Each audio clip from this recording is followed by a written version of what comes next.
Hello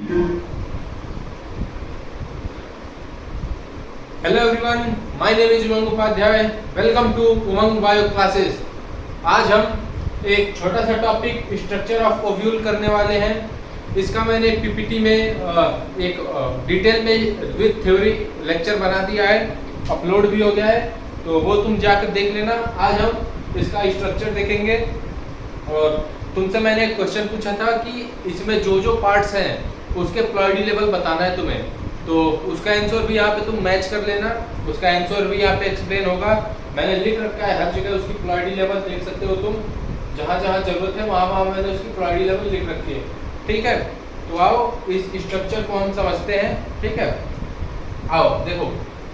सबसे बाहर एक तुम्हें याद होगा कि दो इंटेगुमेंट्स की लेयर होती थी जो कि प्रोटेक्शन का काम करती थी ओव्यूल के। तो सबसे बाहर एक इंटेगुमेंटेड लेयर, दूसरी इंटेगुमेंटेड लेयर। यहाँ पे भी सेम वही लेयर चलेगी, पहली इंटेगुमेंटेड लेयर, दूसरी इंटेगुमेंटेड लेयर। ठीक है, अब आओ देखो, उसके अंदर होता था हमारा न्यूसेलस वाला पार्ट। इंटेगुमेंट्स के अंदर न्यूसेलस वाला पार्ट। न्यूसेलस का क्या काम होता था? न्यूसेलस का ये काम होता था कि वो फूड रिजर्व करती थी। ठीक है, तो यहाँ पे देखो न्यूसेलस जो है ना, वो उसका काम होता है फूड का, फूड स्टोरेज का। तो न्यूसेलस का काम होता था कि वो फूड स्टोर करके रखे। ठीक है, तो हमारा न्यूसेलस हो गया और यहाँ से इंटेगुमेंट्स हो गए। आउटर से इनर की तरफ हम आ रहे हैं। देखो यहाँ पे हो गया हमारा इंटेगुमेंट्स, ये हो गया हमारा न्यूसेलस। उसके अंदर आता है अपना एम्ब्रियो सैक और सेंट्रल सेल। सेंट्रल सेल का प्लॉयडी लेवल होता है डिप्लॉयड। नोट कर लेना, इस पे क्वेश्चन आते हैं एमसीक्यूज में। एम्ब्रियो सैक का भी होता है डिप्लॉयड। ठीक है, न्यूसेलस भी डिप्लॉयड होता है फूड रिजर्व के लिए। एंटीपोडल सेल्स भी डिप्लॉयड होती है फूड रिजर्व के लिए। ठीक है, और दो पोलर न्यूक्लियाई अपनी होती ही है। अब हम एम्ब्रियो सैक को पूरा डिटेल में समझते हैं। देखो हमने पढ़ा था 7 सेल्ड 8 न्यूक्लिएटेड, पढ़ा था ना, 7 सेल्ड 8 न्यूक्लिएटेड, 3 3 6 2 8। तो देखो 7 सेल्ड 8 न्यूक्लिएटेड हमने पढ़ा था कंडीशन। तो अब उसमें 8 सेल को हम वो करते हैं, 1 सेल 2 सेल 3 सेल 4 5 6 सेल, और इसे कंसिडर कर लो 1 सेल में। तो अपना हो गया पूरा एक 7 सेल्ड 8 न्यूक्लिएटेड कंडीशन अपनी फुलफिल हो गई। ठीक है, अब आ जाओ हम देखो यहाँ पे है चैलेंजर एंड और यहाँ पे है माइक्रोपाइल एंड। तुम्हें मैंने एक्सप्लेन किया था कि माइक्रोपाइल एंड पे इंटेगुमेंट्स नहीं होते हैं, वहाँ पे एक पोर होता है, बताया था ना, पोर। तो अब तुम देखो जो पॉलन ट्यूब होती थी, मैंने तुम्हें बताया था कि वो 3 तरीके से आकर के यहाँ पे फ्यूज होती है। तो पहला होगा जाएगा तुम्हारा, यहाँ से आएगा, रेड कलर से करने दो मुझे मार्क। देखो यहाँ से पॉलन ट्यूब में बना रहा हूँ, यहाँ से तुम्हारी पॉलन ट्यूब आई, ये इसे हम बोलेंगे चैलेजोगेमी। चैलेजोगेमी जो इस चैलेंजर एंड से आकर के फ्यूज करेगी ना यहाँ से, उसे हम बोलेंगे चैलेजोगेमी। अगर यही रुको तुम अच्छे से, ये तुम्हें क्लियर हो गया, इसे मैं रब कर दे रहा हूँ। ठीक है, पहला होता था अपना चैलेजो कैमी, पहला। दूसरा पोरो कैमी, तीसरा मीजो कैमी। देखो चैलेजोगेमी चैलेंजर एंड से आया पॉलन ट्यूब, ये तोड़ते हुए आकर के एग से फ्यूज कर गया, ये अपना हो गया चैलेजोगेमी।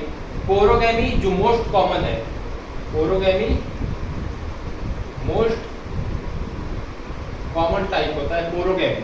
पोरोगेमी क्या होगा कि ये यहाँ पे फ्यूज ना करके ये ऐसे आएगा पॉलन ट्यूब, और यहाँ से होकर के एक सिनर्जिड को तोड़ेगा, सिनर्जिड सेल को, और वहां से जाकर के दूसरा मेल गैमीट इसे फ्यूज कर देगा। अभी इसे भी मैं डिटेल में समझाने वाला हूँ पॉलन क्रिस्टल इंटरेक्शन में। और मीजोगेमी का तुम समझो कि ये यहाँ से आकर के और इंटेगुमेंट्स और न्यूसेलस के बीच में से आकर के इसे फ्यूज कर देगा, तो वो हो गया अपना मीजोगेमी। ठीक है, तो ये 3 तरीके से पॉलन ट्यूब आती है।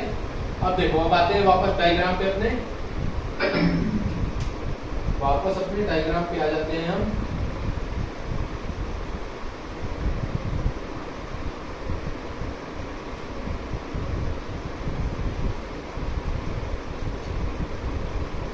देखो, तो ये अपनी आउटर लेयर हो गई इंटेगमेंट्स की, ये अपनी हो गई इंटेगमेंट्स।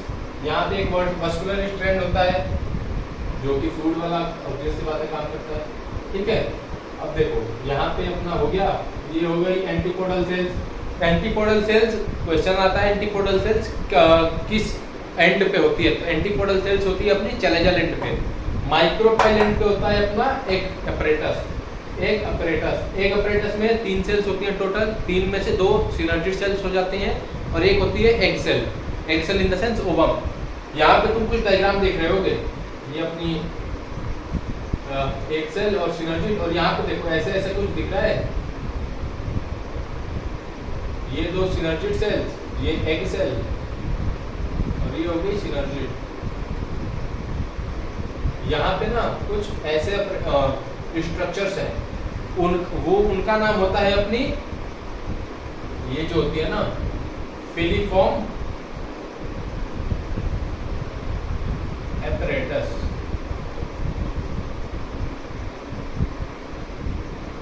फिलीफॉर्म एपरेटस होती है, इनका काम होता है कि पॉलन ट्यूब को गाइड करना कि वो एग एपरेटस की तरफ आए।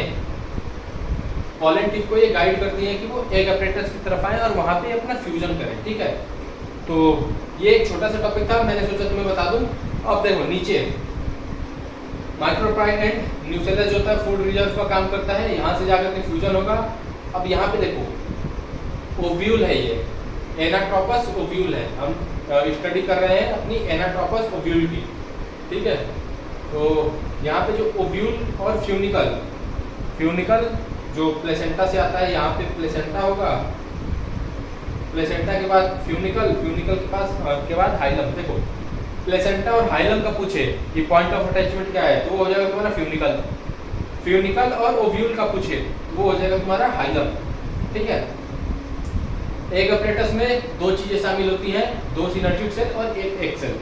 इंटेगुमेंट्स तुम्हारे यहाँ पे प्रोटेक्शन का काम करती हैं, 2 पोलर न्यूक्लियाई सेंट्रल सेल में होती है, अपनी सेंट्रल सेल्स में होती है 2 पोलर न्यूक्लियाई, ठीक है।